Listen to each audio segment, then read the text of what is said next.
ATC half-year heroes, buy, sell, hold, looking at the NFBC overall competitions, injury report. Wow, we've got another jam-packed edition of Beat the Shift coming up next.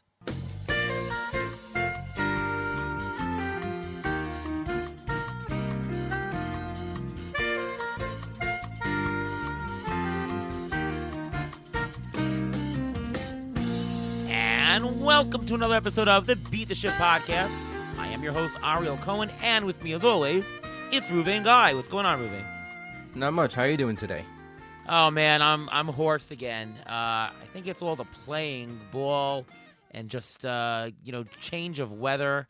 I played 3 softball games in the last 24 hours where I pitched a total of 27 innings plus 2 hours of pickleball. Won 2 out of 3. Actually, I just pitched the last one was the best one, a shutout. But otherwise, I'm doing good. How about you, Ruvain? I'm good. I guess you're trying to catch up on all those rainouts that you had in May. I mean, May was almost a Oh complete my washout God. for everything. It was the 5th wettest May on record, and we had so many rainouts, and we're still in the same season. It was supposed to be done by now, or at least in playoffs by now, but we're still going on. In my Sunday league, we're bounced out. I threw a one-hit shutout, maybe my best game ever. One hit, one walk. In game 2, we lost the first by 1 in extra innings. We one-hit shutout, and then we lost in extra innings in the next one. Just brutal way to end it, but we're still playing, and then, of course, summer season comes. I can't get enough softball, Ruvain. I just love playing. Well, with the way you're pitching, I think the Mets are down a couple starters. Maybe you can start for them because they're in dire straits right now. Oh, my goodness. Yeah, well, feels more like a Met season now in the last couple of weeks, and we've got a great Met fan on with us as our guest today. He's also an amazing NFBC player. Marc Winokur. What's going on, Marc? Ariel and Ruvain, thank you so much for having me on again. Oh, our pleasure. We had a great time with you last time in our auction episode earlier in the year, and figured we'd have you on. And we're all doing pretty good actually in the NFBC. I know in the auction championship, I think last I checked in the overall, you were number 4. Pretty good. Yeah, in the online auction championship, number 4, and I do have a team in the top 10 in the auction championship. So yeah, off to a pretty decent start so far. Yeah, I'm actually leading the NFBC 50s, which is crazy. I've never won an overall contest, and of course it's only half a year, but one can dream, right? Yeah, especially in that one, right? Because you don't have to do anything; it just plays out for you. Well, you do have to set lineups each week. Oh but, yeah, that's right. The 50s are lineup. Okay, so yeah, so there's plenty of strategy there and moves you have to make. Okay, cool. Definitely Awesome. plenty of strategy. We'll talk a little bit more about the NFBC in a second, but we do have a league update. Ruvain, GDD, you and I, and Ian Khan, who's my partner in the league, we had a trade this week. What do you think? Yeah, I'm sort of desperate. I'm sort of in third to last place in the league, and I won last year. And my offense is just pitiful for a combination of underperformance and injuries galore, which I've mentioned in prior podcasts. And my pitching is actually pretty good. So I decided to make a trade with you, and I got some people I spoke to said it was not a great idea, but I traded Yamamoto to you for 2 hitters. I traded it for Ryan O'Hearn and Adolis Garcia. Now, I needed it because, if I don't make a trade, my offense is going to go nowhere because I got Bryce Harper on the IL, I got Santander on the IL, I'm in dead last in power and RBIs and everything like that, so I need a boost somewhere, and if I don't make it now, it's going to be too hard for me to catch up in the rest of the categories. And I came to you a couple weeks ago saying, you know what, maybe we could do a trade, and you said maybe we'll see. And then I actually shopped around Yamamoto and a couple other my pitchers also, and your co-manager Ian Khan texted me. He's like, "Oh, I want to talk about a trade." So I just rekindled it and I offered Yamamoto, and you took it. Yeah, we gave up Adolis Garcia and Ryan O'Hearn. Obviously, on your team, those play, and those are good assets. We just got back Ronald Acuna Jr., so we had a free spot. So we figured, all right, we're okay with giving up an extra hitter, and let's get some pitching in there. On the surface, value only preseason. Obviously, I think I would have taken the Yamamoto side, but it's really specific on your team situation, right? You can't look at trades in a vacuum. That's 100% correct, and that's the reason why I traded Yamamoto, because Yamamoto's value to me is not as much as the two hitters that I got, that the potential of the two hitters that I got back. Because if my hitting doesn't pick up anytime soon, I'm going to be done by the middle of July or end of July, and I'm going to have no reason to even watch my team anymore. So at least I'm trying to make an effort. And you know what? If it works, it works. If it doesn't, it doesn't. I'm just trying to save my season this way. I mean, yes, trading Yamamoto is one of the best pitchers who's this year, who's healthy, and one of the reasons why I traded him is because of the amount of innings he's gonna pitch. He's already pitched a bunch of innings. Only pitched a limited amount last year, so I was a little bit concerned about his innings coming up anyway, and how effective those later innings are going to be, which is why I was willing to trade him, and you were willing to take him. There you go. All right, in our strategy section today, since we have a great NFBC player, we do have to talk a little bit about NFBC. And since we're both doing well in the overall contest, let's talk a little bit about that. So, a question to you, Mark. When do you shift? I mean, if you're so lucky to be in that position, when do you shift focus from just winning your league to winning the overall contests? Well, I haven't been in this situation a ton. I've cashed the overalls in all the major contests, but those were kind of teams that weren't necessarily near the top. I was just usually fighting to get into that overall cash money. So, I led the OLAC overall for about 5 or 6 weeks, and I was not even looking at the overall standing. So that means I at least don't look until June 1st, because I really didn't want to start to micromanage my team where I was making negative EV decisions, just trying to chase categories, 4 months out from the end of the season. That being said, we're pretty close to the halfway mark. So I think this is maybe a good opportunity to assess your chances at an overall, and make sure you're not giving away that opportunity by really falling too far behind on one of those categories, like maybe saves or steals that you could still impact.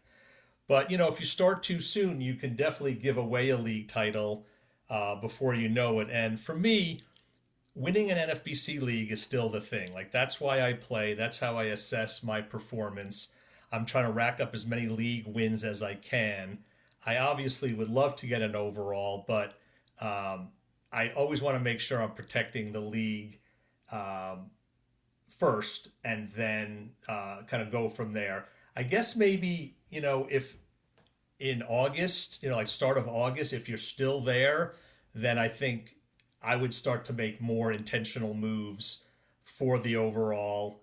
But that doesn't say I make some now. Like like in that team that's fourth in the OLAC overall, I'm looking at some of the categories where I'm deficient, and I am trying to maybe prioritize some fab decisions to address that. Fair enough.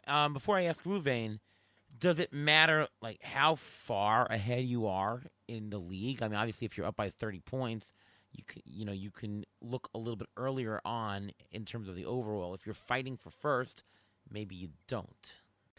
Yeah, I think it does matter, but that could change quickly. So I actually have a second OLAC that's 15th overall. That one was first for about 4 weeks, and then I had a swap where I had a second team take over, so that was fun.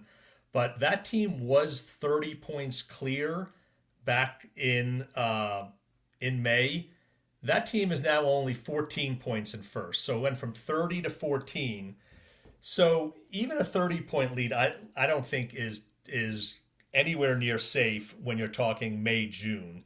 Obviously, if I had a 30-point lead in like July, August, that's a totally different story. So I do look at the magnitude of the lead in the league, but I've seen leagues turn 10 points in the final day of a season. So it's a pretty high bar for me to consider the league already locked up. And the fact that it's, like you said, it's only mid to late June, which is fine.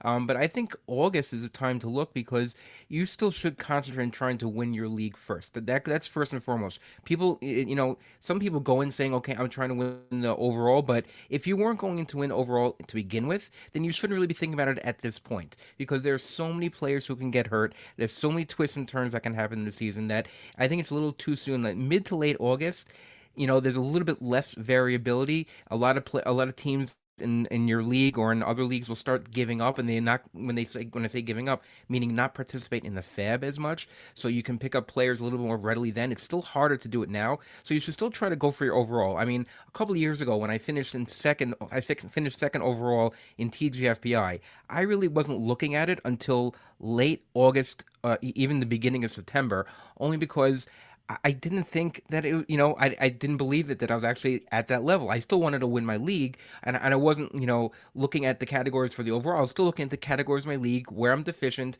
where I can fill in holes in case, have a backup plan for this, backup plan for that. I wasn't specifically looking to, gain points in the overall because I was playing, it was me, I was head to head with Todd Zola, and Zola ended up beating me. It was just a matter of, I don't think, there's just so much variability at this point in the season that August is probably the time to start even looking at it, and decisions being made like in Fab and stuff like that. I think you just have to manage your team like you always do. Don't do anything different, because if you start doing something different, you may screw something up, and you shouldn't overthink things. So does it matter that you're playing now in a Fab league for the online auction championship versus for me, for example, for the NFBC 50s? I'm playing in a sort of draft and hold type format where there's no pickups. Would that change your answer in terms of how early I start to focus?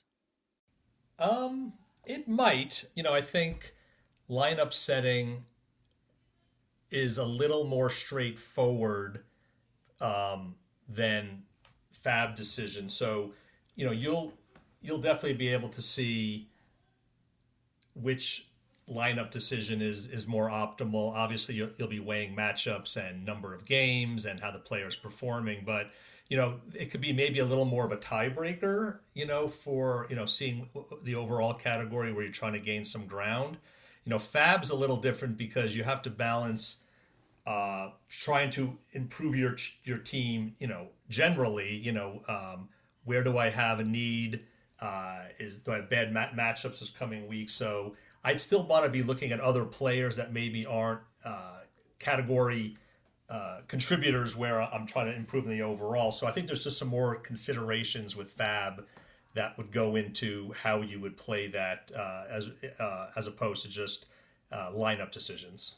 I mean, I'll be honest. I haven't even looked at the actual standings in the league that I'm doing well in. I'm just playing good value every single week. Like I happen to be Right. doing well, but I'm not like looking and saying, well, I could really use more steals. I could really use more of this, because remember, there's no fab, so my team is the same.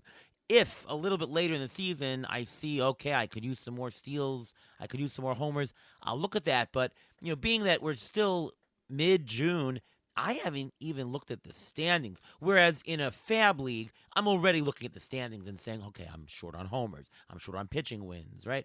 So I think that with the draft and whole type format, I think it actually pushes looking at it even later, because all you're doing is setting optimal lineups, and that's really what you're doing. But the whole thing is, you're at this. I mean, we're in late June, and you're at the point where you're near the top of the overall. So whatever you're doing is the correct thing. You should keep doing that. You could tweak it more toward the end, but just keep doing what you're doing. It's a 6-month season. You just gotta keep playing it out and keep doing what you're doing. Don't stop. Mark, when you're drafting, when you're auctioning for the for the online championship that has an overall, are you drafting differently because there's an overall component, or are you just saying, I'm here to win my league? If I happen to get lucky and go for an overall, great, but my strategy is completely centered around just the league? I think preseason or draft season, I don't really think there's a difference for me. I am trying to get the most potential value during the auction. As we talked about in our previous pod, I want a solid team with good category balance. I want some predictable veterans. I want some potential breakout players. So I'm drafting, or I'm auctioning the same team I would be in almost any type of contest. Obviously, a standalone. Some people will punt categories. That's never me. I have this basic same strategy no matter what. Standalone, overall, big prize, little prize. I just want to draft a team that I'm comfortable with, that meets my criteria and leans into the strengths I have. So, and then, for the auction, the overall is 30,000 for the auction championship, 12,500 for the OLAC. That's a nice prize. I would definitely be happy to win either of those or even cash, but that's not like life-changing money where I'm going to just orient my entire preseason, draft season, and during the season around I have to get that overall. I would certainly love an overall on my resume, and I think that's a marker for any player that seeks to be really good. But again, I think you can get into a lot of trouble just focusing on that. I'm not like an upside. I'm just going to draft upside because it's an overall. I don't agree with that. I've seen plenty of people win overalls who are just steady, solid players. They don't play for the upside. They play just for the best overall strategy. So no real difference in how I auction. And I think we've talked about some of the other in-season differences, already. Yeah, I mean, anybody who listens to our show, the Beat the Shift podcast, knows, you go for value. You don't say, well, if I get this guy and he hits, that can win the league. Like, that is not the right strategy. And, going to the next question for you, Mark, what has been the winning strategy so far in 2025? Now, obviously, if you say, well, you just have to have picked the right players, well, obviously that's true any year. But, what was the right strategy? Like, for example, I'll say one thing that, closers, you definitely had to get one elite closer. And the strategy I used this year, which has worked, has been get the 2 lockdown closers. The turnover in the elite closers have been really, really small. Other than maybe Raisel Iglesias, who hasn't been fantastic. If you had an elite closer, they've been pretty reliable. And maybe Devin Williams, a little bit less for the Yankees. But other than that, closers, lock it down, and that puts you ahead in categories. Anything else? What has been the winning strategy so far? Yeah, closers was one of the areas I want to talk about. And I think generally that's right. But, Devin, Iglesias, Helsley hasn't been great. Miller has struggled with his ratios. Ryan Walker lost his job. He was going off the board as a top 10 closer. He probably shouldn't have, and I fell into that trap. But as far as auction price, he was up there. I mean, there are some studs, Hader, Diaz, Munoz. So I would say this year, if you pick the right top tier closer, and then you paired him with one of those cheaper options, right? We have Suarez, Kenley, Estevez, Finnegan again. These guys are picking up saves. I know we'll talk about so I think a mix, maybe one lockdown and the right one, and then a cheaper option. But I have definitely struggled with closers this year and saves. I'm still really competitive. So I'm not going to say that's the most important thing this year because I'm showing that you didn't have to hit to do that properly to still compete. What I would say from pitching is, one of those big 6 aces, I think, has been really crucial this year.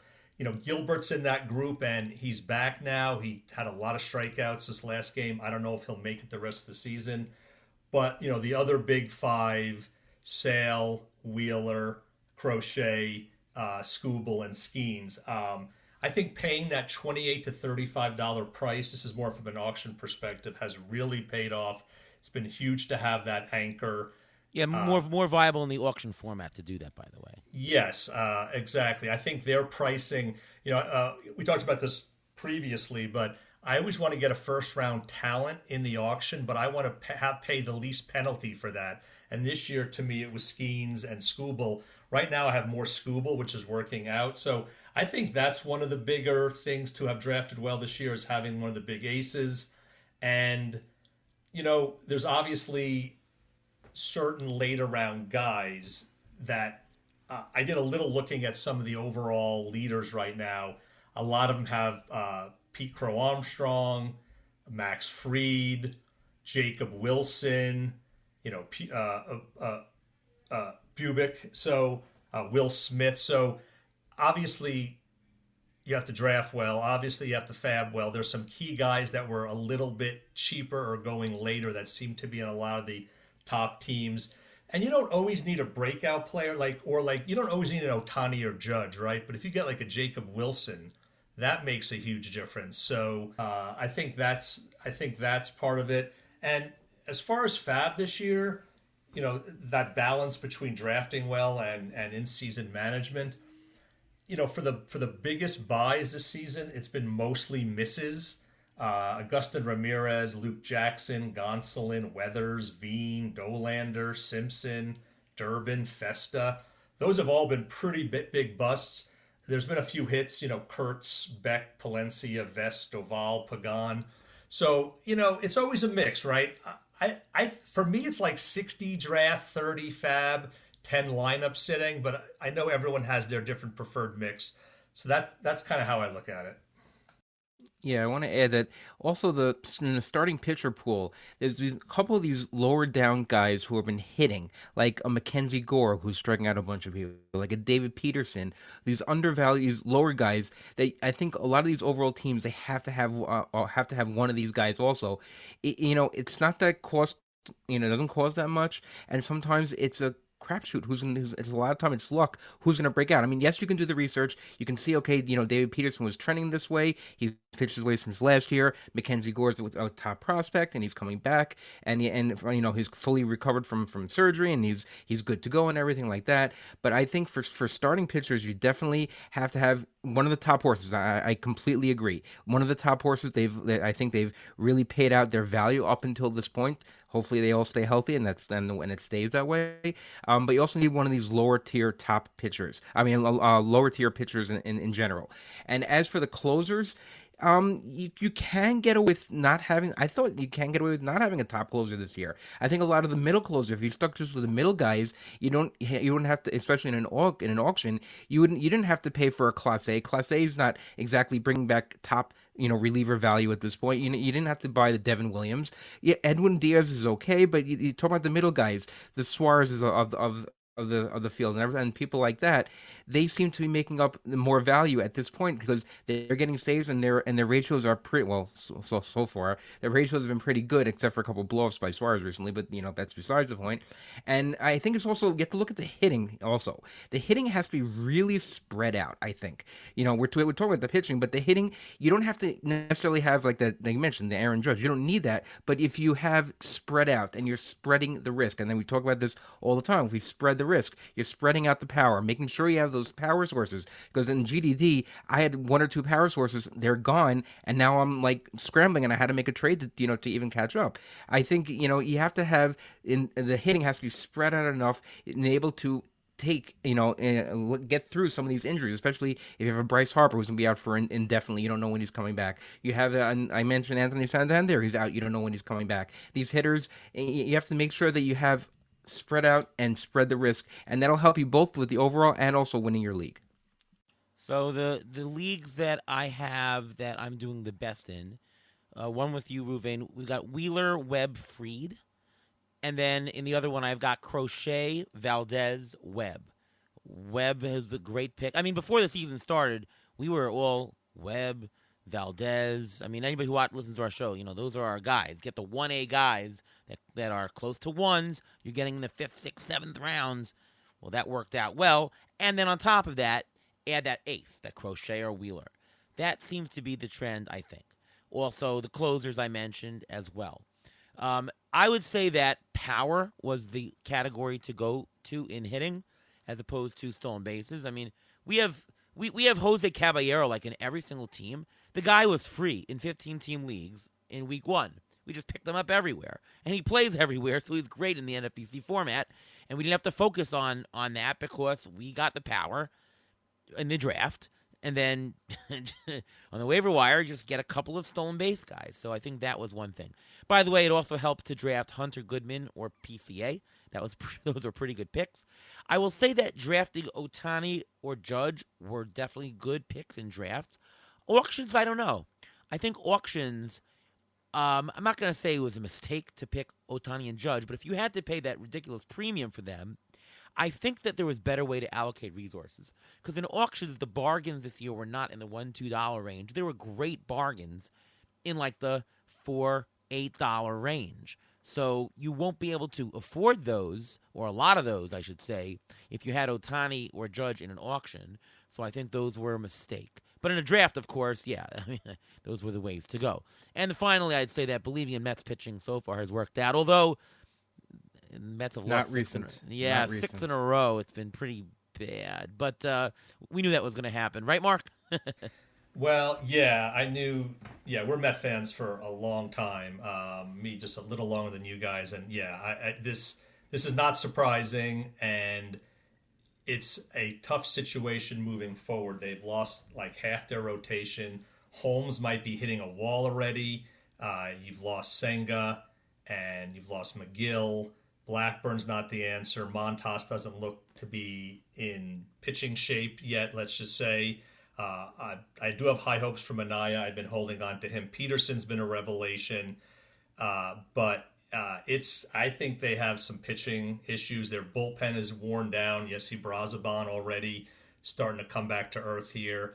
Diaz has been super solid. I don't love how he's been deployed necessarily. I don't think they've used him to the maximum effect. But yeah, I've had a lot of Mets pitching. That's been, I thought, pretty good. And I agree with Ravane, that 1A starter like a Schwellenbach, a Rodon has been really good. Freddie Peralta, Ranger Suarez, so, Eovaldi. So, you have to pair that stud up front with some additional pitching and build depth. The one thing I've found this year, and it's something I'm thinking about for next year as far as my auction split, as we talked about, I usually tend to go a little heavier on the pitching side, but I'm finding it's been easier this year to find decent pitching on the wire. Not great pitching, not even good, but decent enough where I've been able to mix and match, find guys who are facing the Rockies or the White Sox or the Royals earlier. So there's so many bad teams right now, Pittsburgh, that you could target them. So, I'm certainly considering whether I need to kind of shift at least a few dollars. But is that like is that a year by year thing? Because this year, no, last year was not true. Like, who knows? It might depend. The one thing I would say, and maybe there's one more year of this before the new CBA, but I think you're still going to have 4 or 5 really bad teams next year that you could pick on each week and do some streaming. So that's just something the Rockies will turn it around next year, I'm sure. Yeah, exactly. Yeah, sure. All right. I want to talk about ATC half-season hits and misses because, ATC has been great on the pitching. All the guys that are doing well, ATC pretty much said bye. But let's talk about some hitters. Half-season hits and misses for hitters. Guys that – now, I don't want to talk about every player, but just to show you, what's going on. Here's a couple guys that ATC was really high on. Probably the highest bargain measured by ATC value to sort of ADP dollars or AAV, things like that. Luis Arias, Andrew Vaughn, Zach Nato, Taylor Ward, Ryan McMahon, Lourdes Gurriel, and George Springer. Those are like the top 7, roughly. Now, all of them have pretty much worked out or sort of worked out other than Andrew Vaughn. Andrew Vaughn was a total bust. He's worth like negative $11, and he's, now he's even traded. Luis Arias, that has been par value. Like if you paid the market value, you've gotten your value. He has not shown much more, although he is gaining. He has been better lately. Zach Nato, totally bargain. $18 player now, and that's with him even, losing some time in the beginning. ATC called that all the way. Taylor Ward, same thing. Lourdes Gurriel, George Springer, same thing. Those were the 4th, 5th outfielders that I've got 1 or 2 of those on every single team. Big bargain, and you knew it. Like, you knew those are good values. Ryan McMahon, split the difference. He's actually been better than what you've had to pay, and he's actually pretty hot right now. He has 5 homers in his last 2 weeks. He's batting over 300. I think he's going to turn it on for the summer. So McMahon, I think, will even make it. So pretty much everyone's been successful other than Andrew Vaughn. That's a very high hit rate. Guys that ATC were low on, just to give you a couple of them, ATC said, Ellie Dela Cruz a little bit too expensive. Corbin Carroll's a bit too expensive. Yeah, no, those guys are doing well. Jackson Churio, ATC said, maybe too expensive. That ATC is right. So I think ATC has actually done better this year on the hits On the misses, some of them the market has gone right. What are your thoughts, Mark, on some of the players that we've mentioned and some of how ATC has worked for you this year? Yeah, ATC has worked really well for me. As you know, I do I aggregate the aggregate, so ATC is definitely the biggest component of my projection mix, but I do bring in a few others just for some flavor and diversity. But these guys all pop, as you said.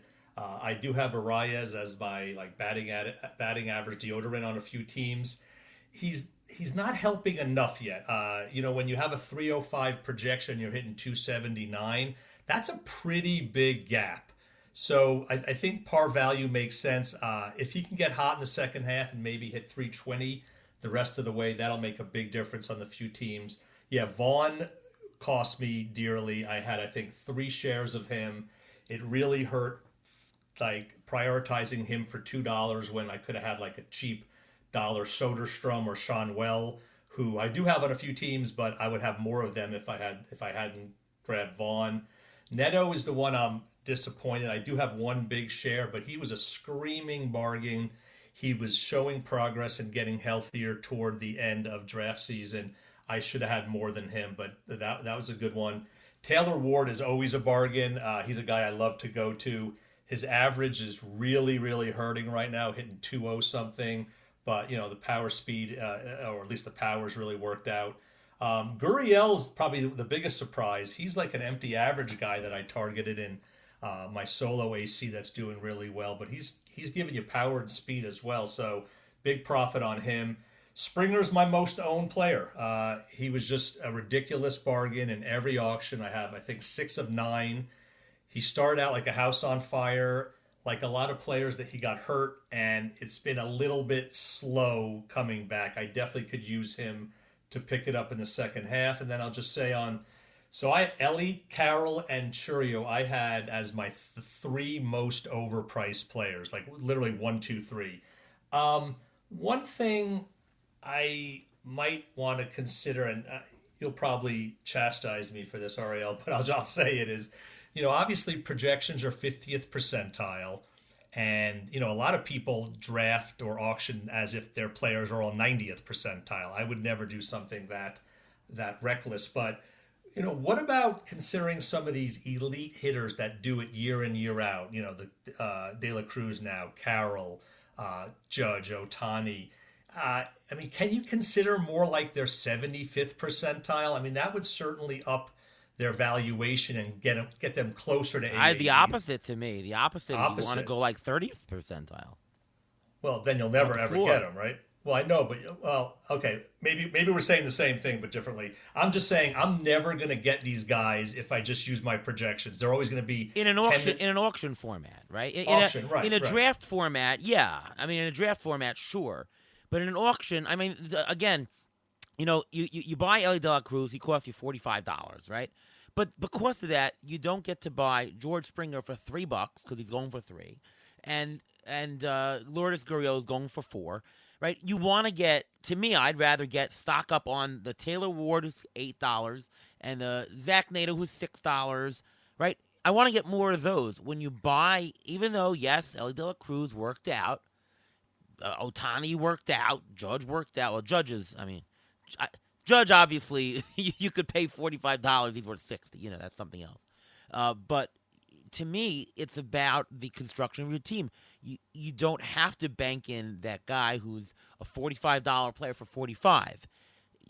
Obviously, if he returns $45, great. There's no guarantee he will. But if he somehow even returns it, you're still not buying the guys who are gaining, right? You want to get the plus 10 on the Gurriel, plus 10 on the Springer, plus 10 on the Nato. You're not getting that by going par value. You're going to get the $1, $2 players. Sure, the $1, $2 players could work out, but they're a much lower chance of hitting than the ones that I'm pointing out by ATC that are $4, $5 range. So for that reason, I don't agree. I think De La Cruz at the high value, and that's if he actually hits it, right? He may not even hit it. I just don't think that in an auction setting, that's your best EV play. But I think you're just talking about the hitters here, though, because the pitchers, the top pitchers, if you paid $1 over whatever ATC was saying, it was still like maybe $2-3 under what the market was paying for. Oh, But yeah, they're yeah, but they're yeah, still yeah, yeah. worth it. The pitchers, you can't go by the pitchers. The hitting, I agree, because if you have to build a team. You only have a certain amount of money per team. If you're going to get that boardwalk on Park Place, that's great. But you're not going to be able to get the Virginia State, St. Charles, Tennessee, New York, St. James that'll kill the person while you have those two shiny things you have standing on the side. That doesn't help. You want to have the meat in the middle. You want to have it, like, I mean, have it spread out, which I understand. Which is why I drafted in a lot of these leagues Luis Ariz, and I think Luis Ariz is actually a bust. And I agree with Mark here. 283 for Luis Ariz is not what you paid for. He's not what you want. And that's why in the GDD league, right after I made the trade with you, I traded Luis Ariz for another starting pitcher because he doesn't help me at all. He's batting 283. He should be batting over 300, and he does nothing else. Yes, he scores some runs. That's fine. But the fact that he's not doing anything else besides just the 283 for me, he's useless for me. It doesn't do anything. You mentioned before you should really concentrate on power, and this year was to look at power and RBIs and stuff like that. Luis Ariz is the complete opposite. He's the guy you want to pair with if you have a healthy Kyle Schwarber or a Kyle Schwarber type player. If you combine those two type players, fine. But if you don't have that type of player, I mean, would you be happy combining Luis Ariz right now with Taylor Ward?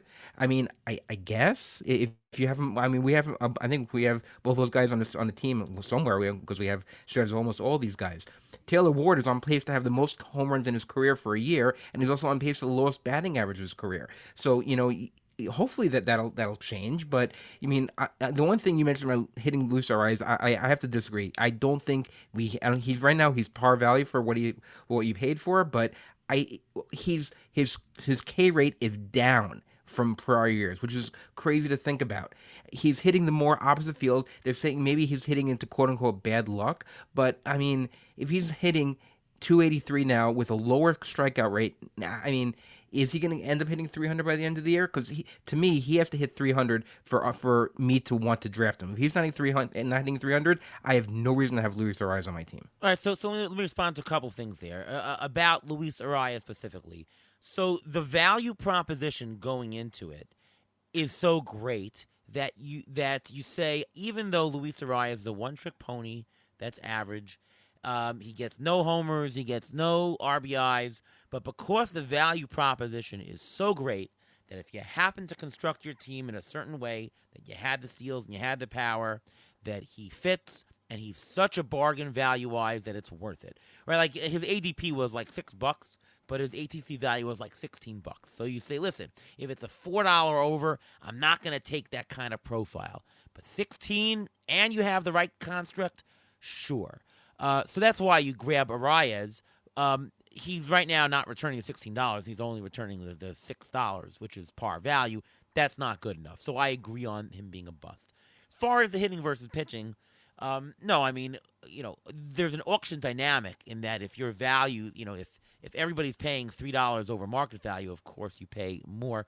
But the construct of the pitching, the player pool and where the money is, very different than the hitting. When I said that the value this year was in the $4 or $5 hitting, that wasn't the case for the pitching. So for the pitching, yes, the overpaying by even some on the Tariq Skubal, that was definitely worth it this year because you weren't getting the $1, $2 you weren't getting the $4, $5, $8 pitchers that were amassing the 10 bargains. You weren't. If you were, then buying Tariq Skubal $5 over would be bad. But because you're not getting that and you're getting some $1, $2 guys like Ranger Suarez who are picking it up, then that proposition is good. So it really depends on the player pool and where the value comes. No, I was gonna say, and the top pitchers. Remember, the top 50 pitchers in value-wise, they're between 30 to 35, maybe 38 at most. The hitters were going 45, 50. So that's a difference of $10 extra you have in your pocket, also. Yeah, yeah. I agree with Obviously, I think we're simpatico on our auction approach, and that's what I always do, and that's why I never get any of the top 15 hitters because they just are not. They don't fit the way I build my team. I was just wondering if I am dismissing them just too out of hand, and whether I should be acknowledging that some of these guys are gonna have a pretty special year, and where I have them valued is a little bit lower. And if I work that in, I would have more of a shot. I still probably wouldn't do it, but maybe just at least consider them. But yeah, I'm as I said, I'm almost never going to get those top 15 hitters. They all are very red on my file, and I just have an aversion to red, I guess. Yep. All right, we're gonna do our buy, sell, hold. Well, we've talked so much about some of these strategy that we'll have to cut down a little bit of them, but we have to, Mark. We have to. You said, hey, I'm coming on the show. We didn't get to do trivia last time because it was we did our auction episode, but here you are now, and it's time now for the Injury Guru's trivia of the week. We're going to do the buy, sell, hold, and we're going to talk about the hot players first. So, Mark, let's see if you can get this one. Can you name the top 5 offensive fantasy baseball players over the last 3 weeks in a 5x5 league? Okay, wow. Top 5 in the last 3 weeks. Offensive top 5. Offensive, yes. One has to be Andy Pages. That is correct. He's actually number 5, and that's the player we're going to be talking about. But let's see if you can name the other 4. Oh boy. All right. Well, help me out. Well, I have our list. It's not Brooks Lee, is it? No, it's not. All right. That'd be too easy. No. I have one. He was injured though. Byron Buxton? No. No. Last 3 weeks. He's been hot like the last week and a half. That's it. I'm going to go with the guy who I have my GDD team, Ronald Acuna Jr.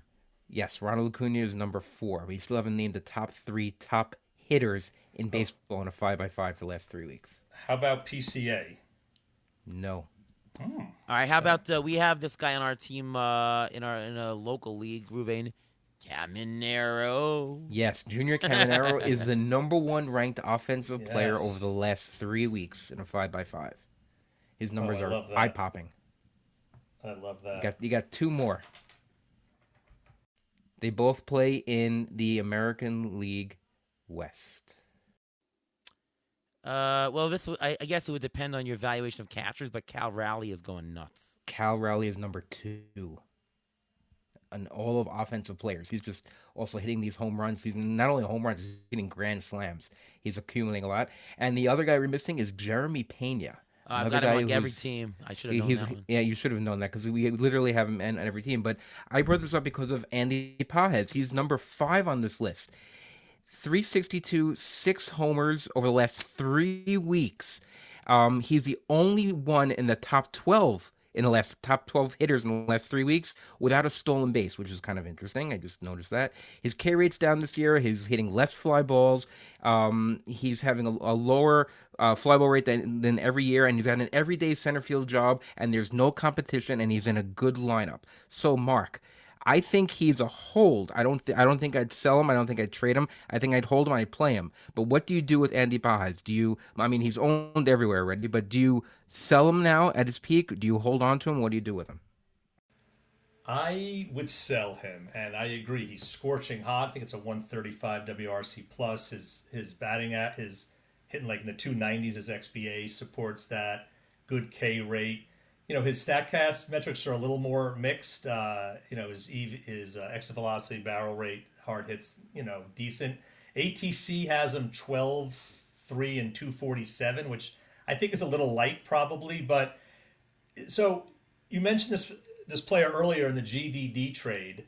Would you move him for like a struggling outfielder that has a longer track record, like an Adolis Garcia, even a Michael Harris? Would you try to... If those two are maybe available, would you consider moving Pages for a more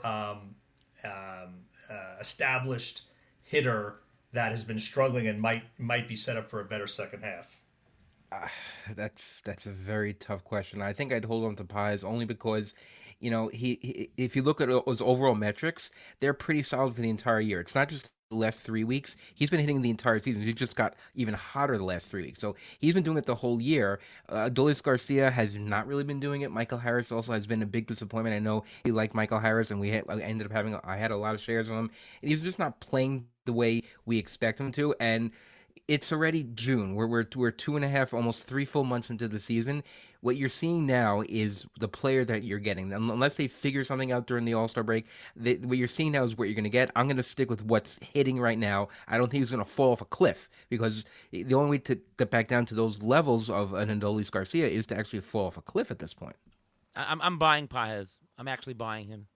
If somebody wants to sell me, I'm buying him. No, I would not trade him away for Harris or Adolis. This guy is giving you a nice broad base and everything.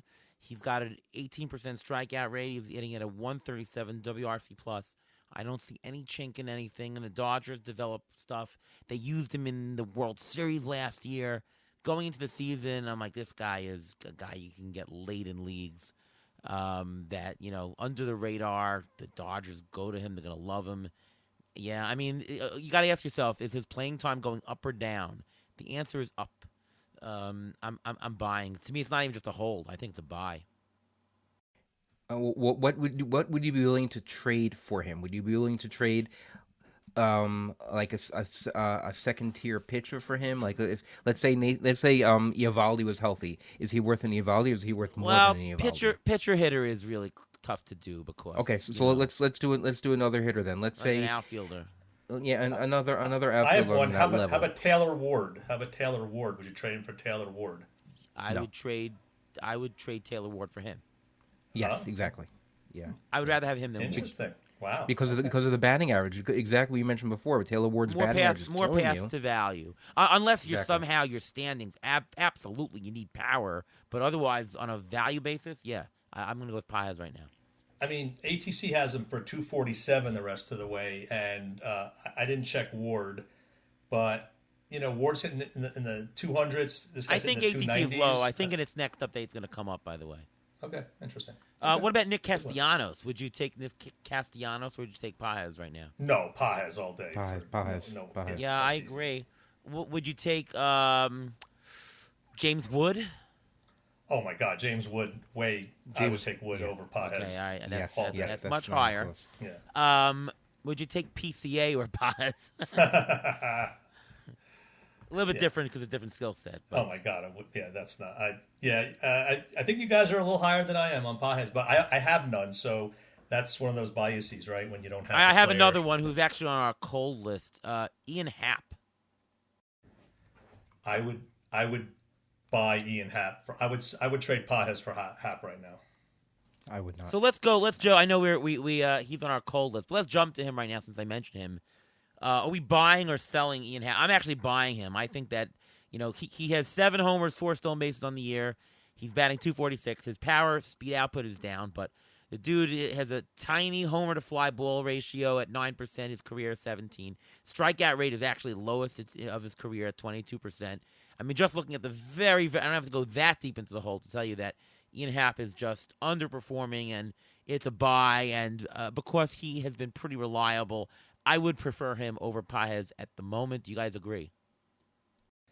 I do, but I think we're gambling that oblique injury he had is going to resolve itself better, because he has not been the same player. Everything is down. His ISO is down, hard hit, barrel, everything is down.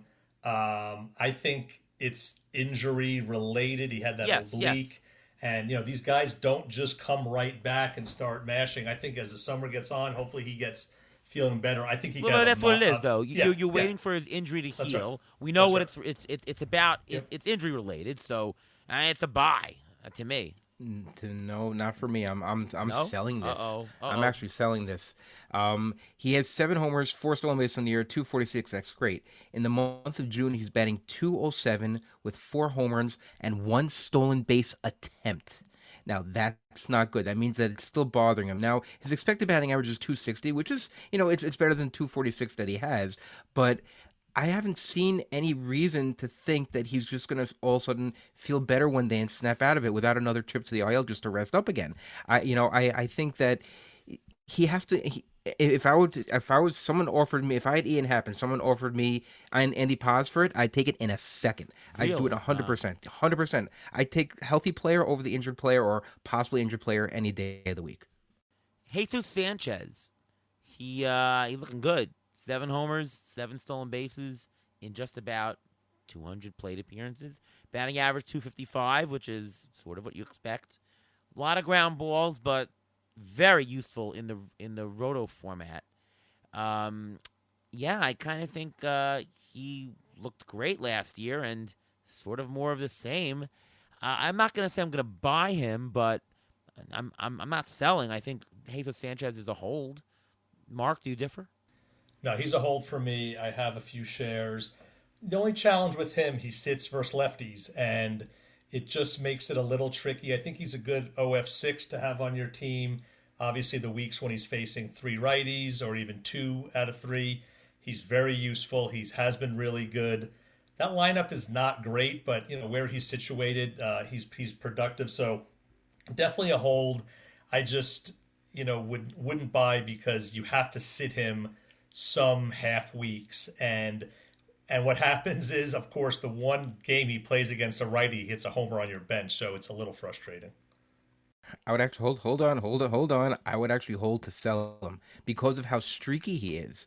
If you look at his splits, he hits 100 points higher batting average at home than on the road, and he has more power on the road than at home. He bats 100 points higher against righties and lefties. That split is so stark that he's to me he's almost like a platoon player. Yes, he's doing really well right now, but I think this is as good as he's going to get. This is the time to sell him. This is where you can get the most value from him. Well, he is a platoon player, pretty much, right? Right. He's just sitting, so.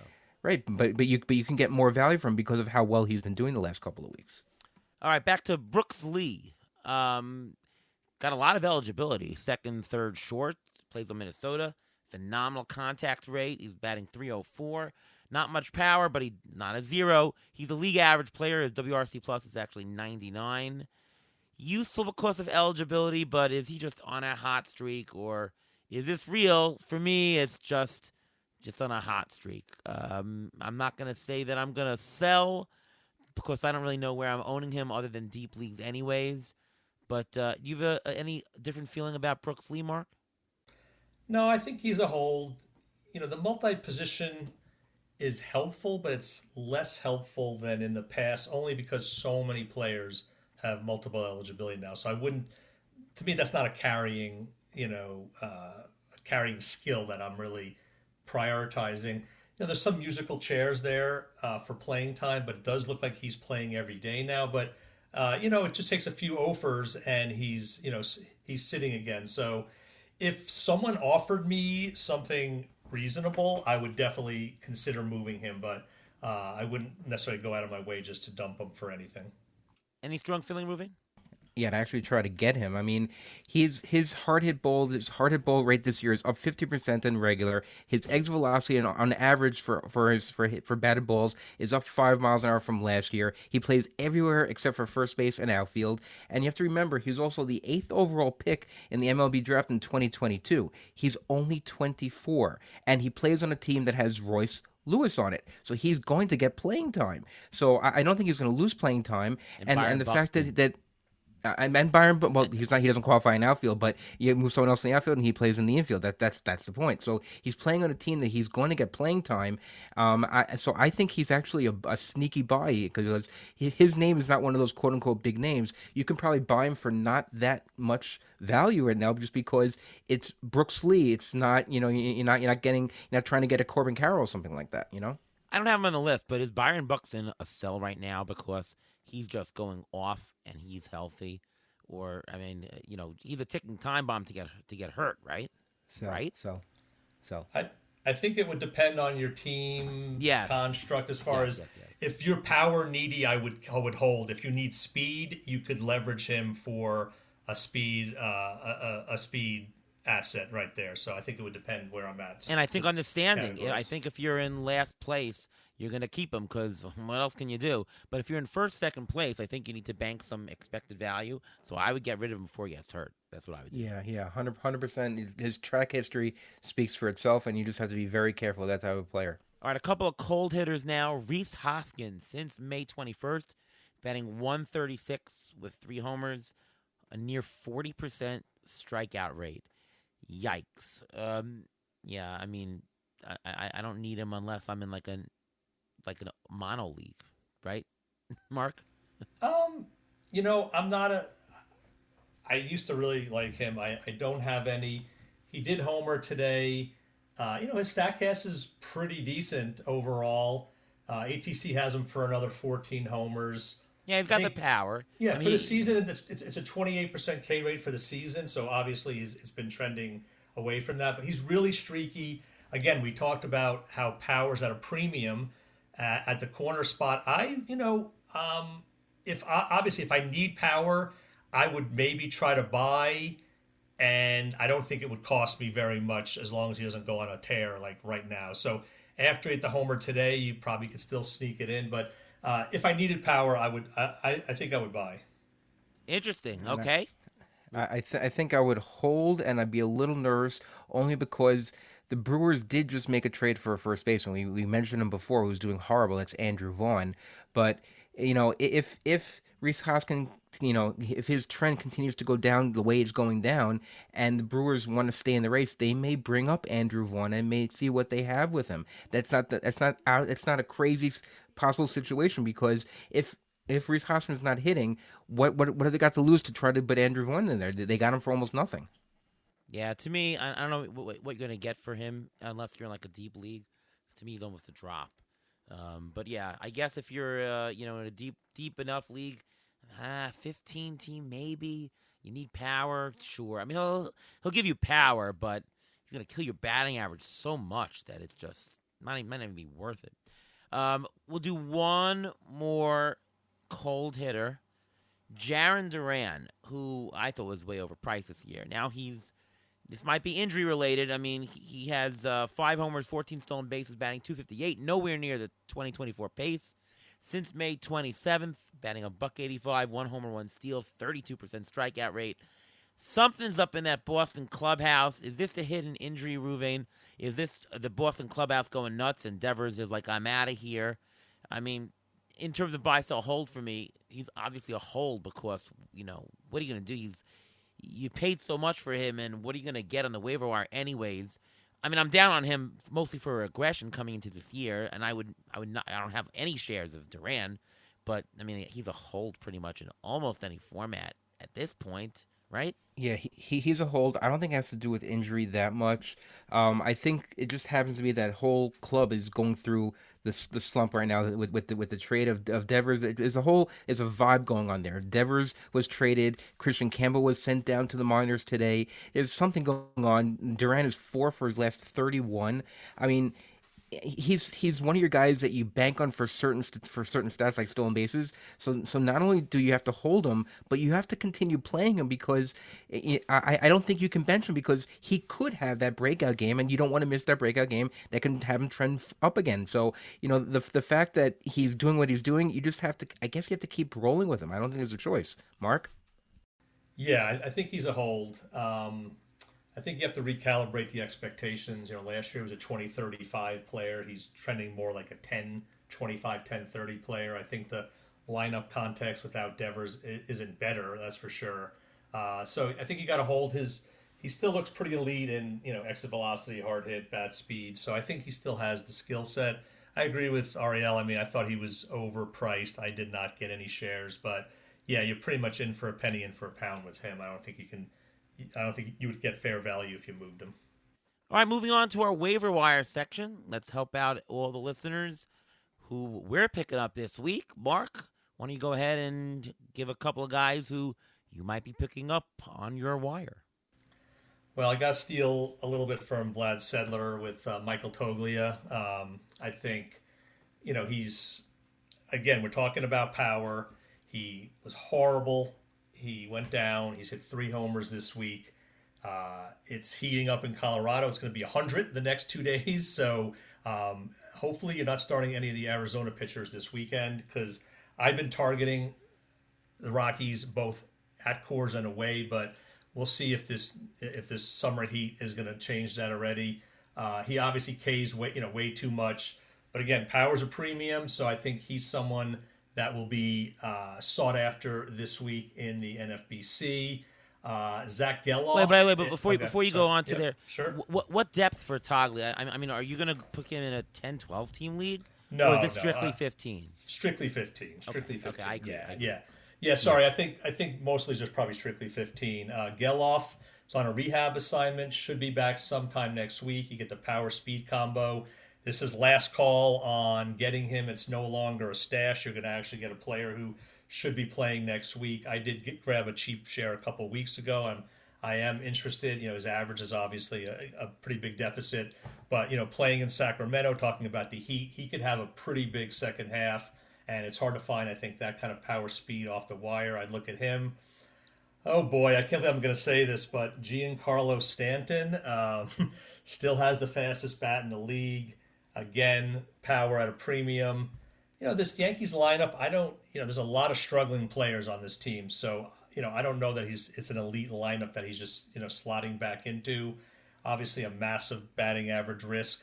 I think he's going to be a cheaper power option in the NFBC this week.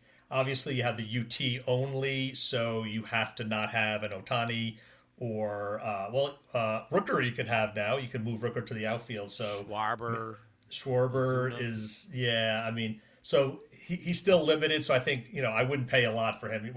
I'd be in like the single digits, maybe low double digits.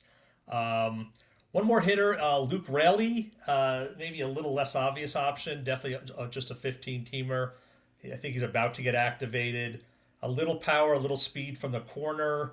ATC has him 10-6 the rest of the season, which is not bad for a pickup right now.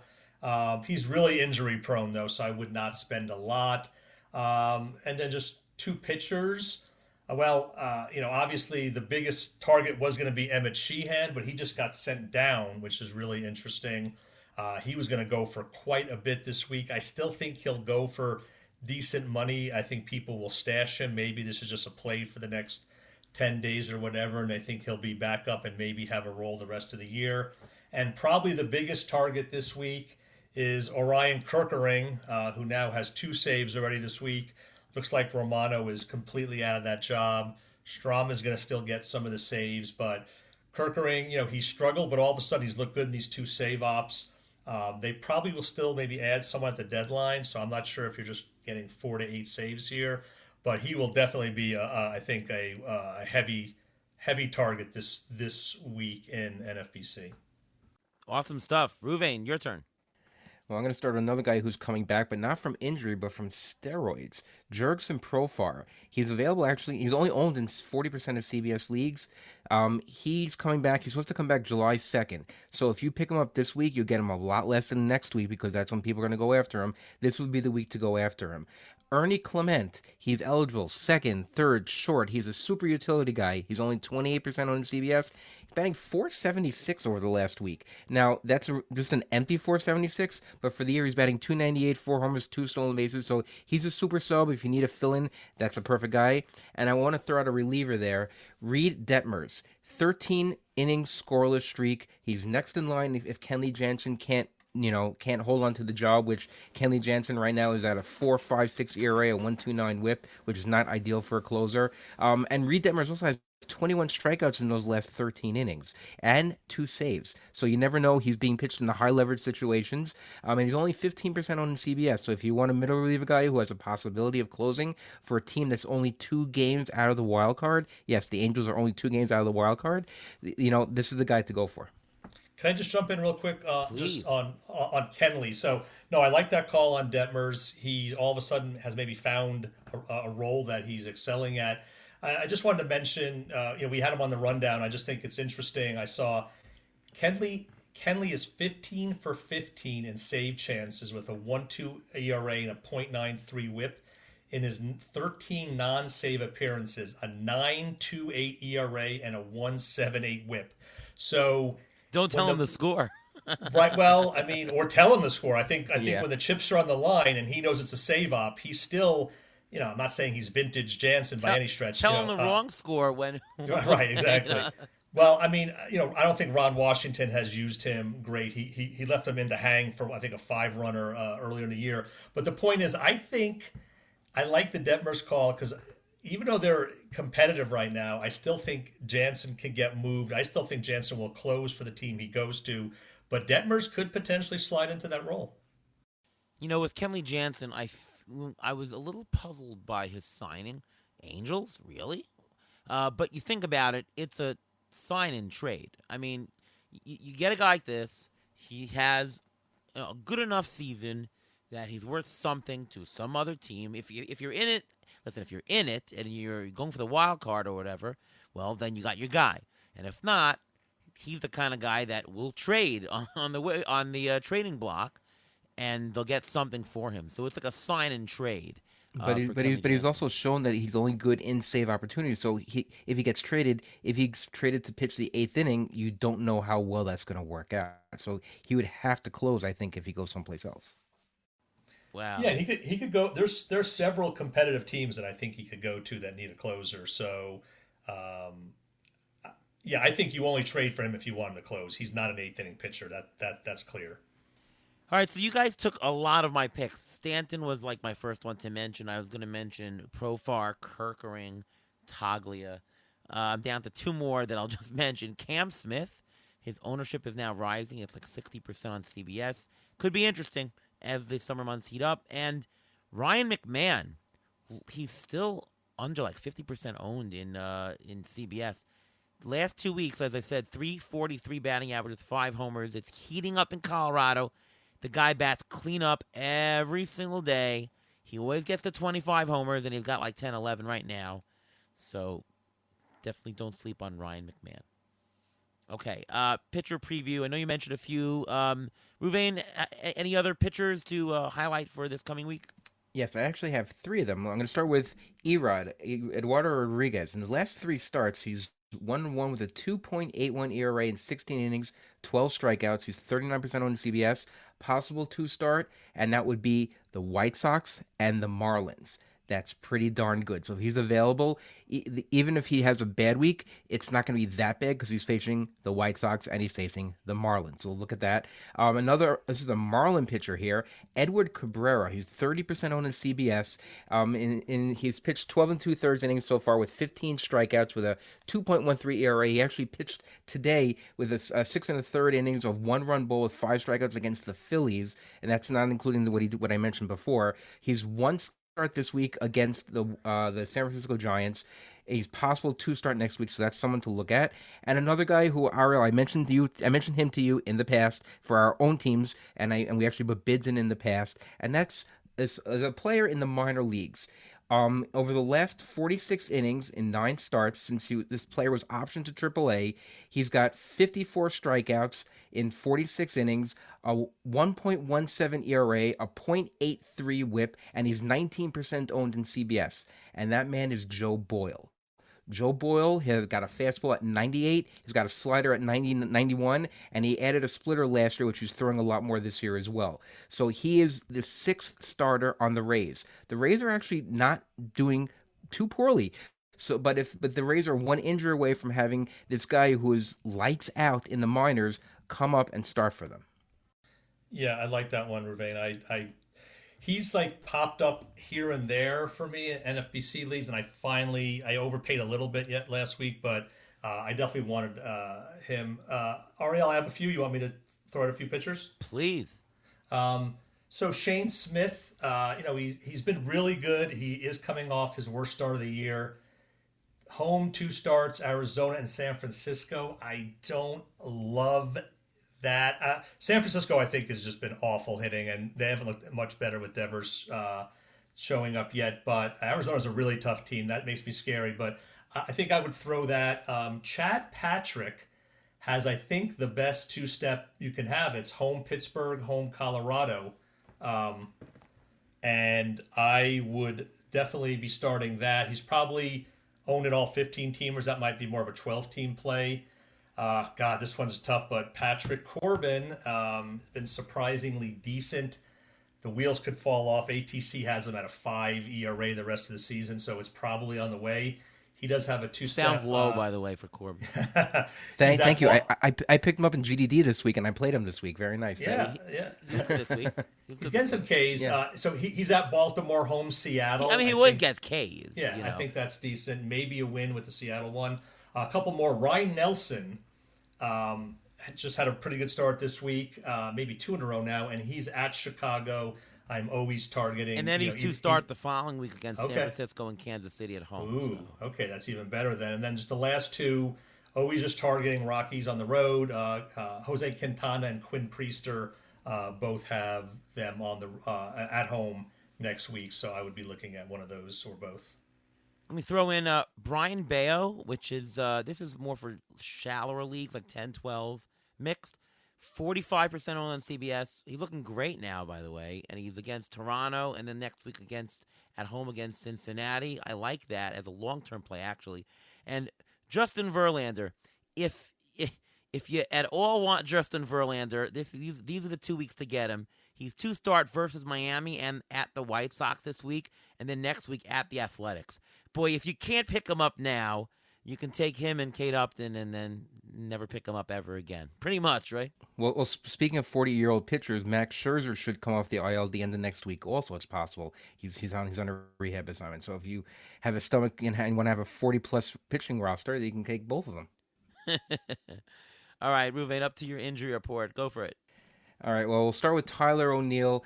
He went on the aisle again with left shoulder soreness. He's been shut down for a week. Had an injection. There's no timeline for his return.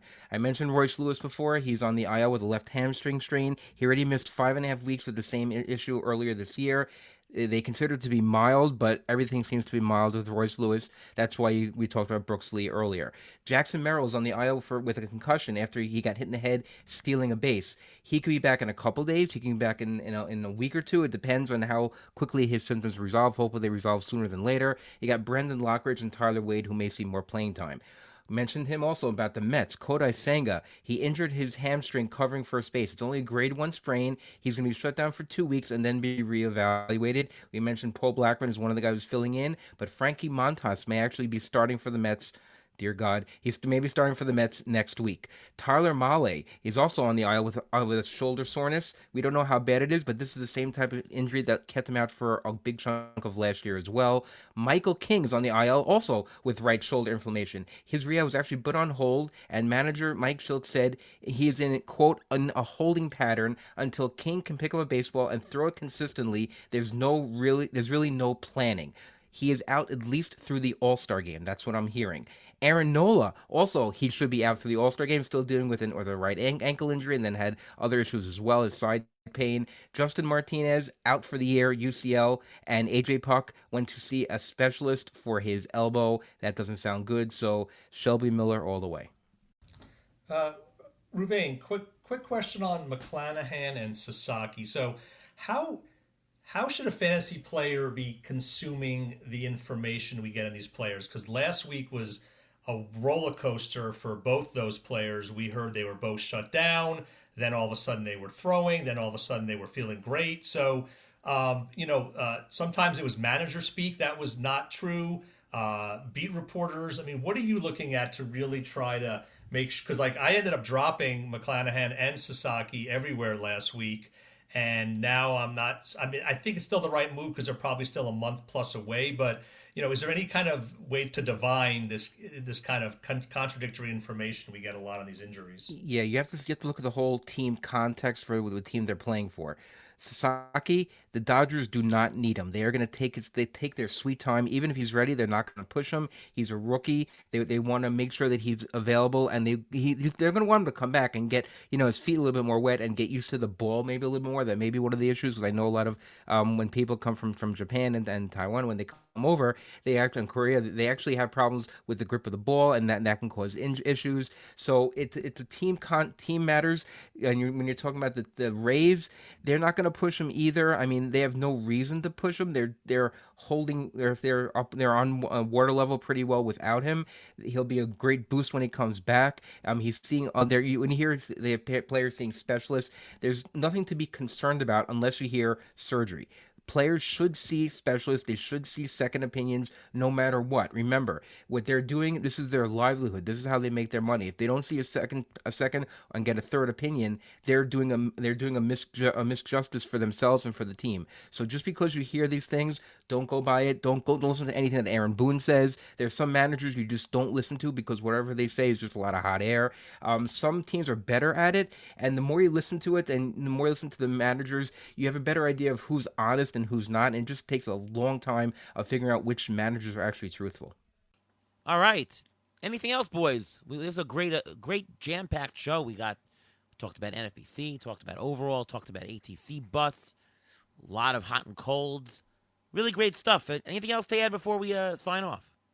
Well, and also a lot of softball we talked about. And I just want to say continued good luck. When I turned 50, I hung up my spikes. I had played for a really good team here in Fort Collins. We won like 4 or 5 championships. And I was like, all right, I'm going to leave it to the younger folk. And, but I always go by my park with my dog, and I do ruefully watch people hit, and I'm like, I would maybe like that. So maybe one day I'll come out of retirement. But continued good luck with your softball and in your overall quest with the 50. And I know you and I are battling in the OLAC overall, so hopefully it's I'm a happy, good Mark, summer. if you win the whole thing. I'm happy. I would be happy for you. But let's just see 1-2. if we can get our. Let's go 1-2. Let's do it. Yeah. And then let's see if we can get our Mets turned around here this weekend. If they could take 2 out of 3 against the Phillies here, they can kind of reset here. So let's see if they can get it back on the right All right, track. Mark, which do you want more? Mets to win the World Series this year, or for you to win the OLAC Overall? Oh, Mets. God. Mets. Oh, God. If it was me, I'd say Mets. Because you can win the OLAC anytime. The Mets will never win the World Series. So there's your answer. You want the $12,000, or do you want the Mets to win the World Series? No, I think if you're saying the main event for $250,000, I think I might have to lean that way. That's already for 12-5 Mets for sure. Wow. So we know what the Mets winning is. It's like $25K or something like that to you. It's probably worth like maybe $200K, but anything over that, I would have to go with $250. Spoken like a true Mets fan, and that's the barometer we test on this show to see if you're a real Mets fan. Honestly, it's my son. This is the first year he has gotten into baseball in the Mets, and strangely, it's through playing MLB The Show. He plays the Mets. That's his team, and he is now as into the Mets as I. We're texting all the time. My mother is a massive Mets fan, so the three of us have a little text string going back and forth. So knowing how much he's into it this year, I could not, I couldn't take that from him. So having him. Ruvain's mother's a Yankee fan. Ooh. Well, no, actually, she's a transfer. She went to She was a Met fan. She went to the '69 World Series when they won, and her brother actually got a piece of dirt of Shea Stadium. But now she turned to be a Yankee fan ever since his number 2 and the Yankees showed up. So she's a front runner. Yes, exactly. Well, Ruvain, how many Mets games have you gone to this year? I think I've gone to 3 or 4, and I'm planning on driving to Atlanta to see them play in Atlanta later this year. Whoa, pretty good. I've been to 5 games, all wins. We're having a ball. It's been amazing. And Edwin Diaz has pitched in every single one of them. And we love when he comes in. And my wife, we go with my wife, and she's like, Diaz coming in. We're like, the score says so. And then you hear, oh my God. That's great. I got to see the Mets and Rockies last Sunday. I took the whole family, and it was a lot of fun. We had a really good time. My son and I got to break out our matching Soto jerseys, and one of these days I will make it to City, and I'll look both of you up, and we'll catch a game together for sure. My last game was Mets Dodgers, where Ohtani led off Sunday Night Baseball. Ohtani led off the game with a home run. I had Dodgers fans around me, and lo and behold, that was the only run they scored the whole game, which was great. Nice. Yeah. What else is going on with you, Mark? That's really it. It's fantasy's taking up a lot of my time. I have some kind of cool work opportunities, so staying just really busy.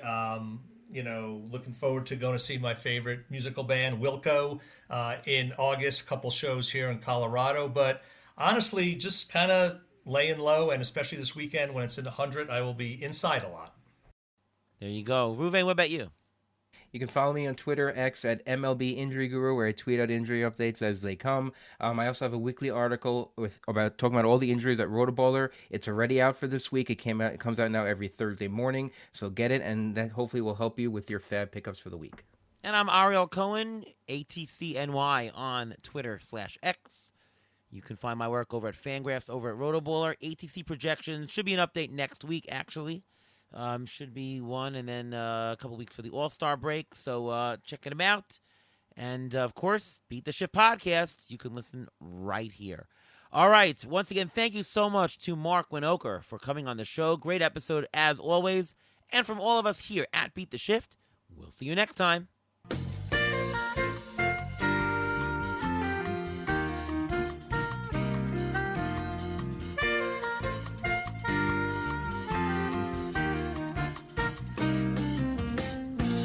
Thanks for listening to the Beat the Shift podcast presented by Fangraphs. Follow us on Twitter at beat_shift_pod.